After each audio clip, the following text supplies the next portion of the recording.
Punch డైలాగులు పేలాయి. Party meeting లో వైసీపీని టార్గెట్ చేసుకున్నారు AP deputy CM Pawan Kalyan. Rowdyism చేస్తామంటే చూస్తూ ఊరుకోమని వైఎస్ జగన్మోహన్ రెడ్డికి స్ట్రాంగ్ వార్నింగ్ ఇచ్చారు. మంగళగిరిలో జనసేన ప్రతినిధులతో నిర్వహించిన సమావేశంలో పవన్ ఈ వ్యాఖ్యలు చేశారు. వైసీపీ నాయకులు బెదిరించడాలు మానేయాలి, లేకపోతే తీవ్ర పరిణామాలుంటాయని హెచ్చరించారు పవన్ కళ్యాణ్. తమ అధికారంలోకి వస్తే పోలీసుల్ని అరెస్ట్ చేస్తాం, చంపేస్తామని జగన్ అనుకో చెప్తుంటే చూస్తూ ఊరుకునేది లేదన్నారు డిప్యూటీ సీఎం. అంటే ఆకు రౌడీలను మా సపోర్ట్ చేస్తాం, మేము రౌడీజం చేస్తాం అనే వాళ్ళతో వాళ్ళ పార్టీగా కూడా గుర్తించట్లేదు. ఒక రౌడీల సమూహంలాగా అనిపిస్తుంది ఒకసారి.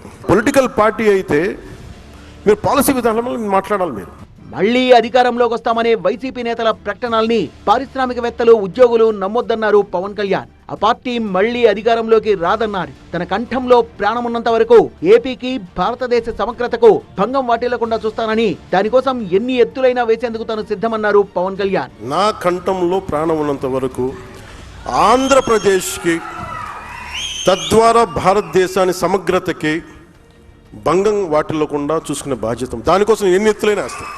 ఏపీలో లా అండ్ ఆర్డర్ చాలా కీలకమని, అది కంట్రోల్ చేస్తేనే రాష్ట్రంపై నమ్మకం ఉంటుందన్నారు పవన్ కళ్యాణ్. క్రిమినాలిటీ పెరిగితే రాష్ట్రాన్ని ఎవరూ బాగు చేయలేరన్నారు. రాజకీయ నాయకత్వం రాష్ట్రంలో వ్యవస్థల్ని చంపేసిందని విమర్శించిన పవన్ కళ్యాణ్, ప్రజలు చిత్తుగా ఓడించిన వైసీపీ తీరు మారలేదన్నారు. ఒక మాజీ ముఖ్యమంత్రి ఒకళ్ళు వచ్చి మిమ్మల్ని చంపేస్తాం, లేదంటే మిమ్మల్ని కూర్చోబెట్టి ఒక్కొక్క పోలీస్ ఆఫీషియల్ని మేము మీకు ఏంటో చూపిస్తాం, లేదంటే కాంట్రాక్టర్స్ని బెదిరిస్తున్నాం అంటే that will send a very wrong signal.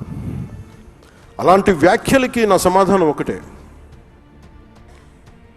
పర్మనెంట్గా ఇలాంటి మాటలు రాకుండా ఉండాలంటే నాకు ఏం చేయాలో చాలా బాగా తెలుసు. కూటమి ప్రభుత్వం అధికారంలోకి వచ్చాక వైసీపీలో తాము రెచ్చిపోలేదన్న పవన్ కళ్యాణ్ ఆ విషయాన్ని విపక్ష పార్టీ గుర్తుపెట్టుకోవాలని హెచ్చరించారు. నేను రాగానే చెప్పాను, మనం గెలిచిన వెంటనే నేను అదే మన మంగళగిరి ఆఫీసులో, జనసేన ఆఫీసులో కూర్చొని రెచ్చిపోండి ఈరోజు నేను ఎప్పుడు చెప్పలేదు, అట్లా చెప్పలేదు. ఎప్పుడు గెలవగానే అసలు మనం ఏంటో చూపిద్దాం, అలాంటి పిచ్చి మాటలు నేను ఎప్పుడు మాట్లాడను. ఎందుకంటే బాధ్యత గల వ్యక్తులు ఎలా మాట్లాడుతాం, రెచ్చిపోదాం, మనం వచ్చాం కాబట్టి మన టైం అయింది, ఇంకా చూపిద్దాం, ఒక్కొక్కటి తడాక అంటాం పిచ్చిగా.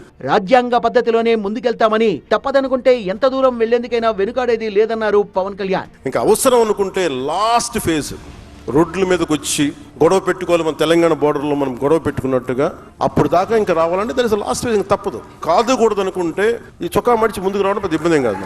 అధికారుల్ని విపక్ష పార్టీ బెదిరిస్తే చూస్తూ ఊరుకునేది లేదన్న డిప్యూటీ సీఎం పవన్ కళ్యాణ్, అలాంటి మాటలు రాకుండా ఏం చేయాలో తనకు బాగా తెలుసని హెచ్చరించారు. పర్మనెంట్గా ఇలాంటి మాటలు రాకుండా ఉండాలంటే నాకు ఏం చేయాలో చాలా బాగా తెలుసు. నాకు ఇంకా మీరు బెదిరించడం మానేయాలి. పార్టీ కోసం బలంగా నిలబడ్డందుకే ఇంతమందికి పదవులు వచ్చాయన్నారు పవన్ కళ్యాణ్. అధికారంలో ఉండగా విర్రవీగిన వైసీపీకి ప్రజలు ఎలాంటి తీర్పిచ్చారో మర్చిపోవద్దని పార్టీ శ్రేణులకు హితోపదేశం చేశారు. దయచేసి రెండు చేతులు జోడించి చెప్తున్నాను, దయచేసి ప్రజల్ని ఇబ్బంది పాలు చేసే ఈ పవర్ని దయచేసి మిస్యూజ్ చేయకండి. నేను మిస్యూజ్ చేయను. మీరు మిస్యూజ్ చేస్తానంటే చూస్తూ కూడా కూర్చోండి.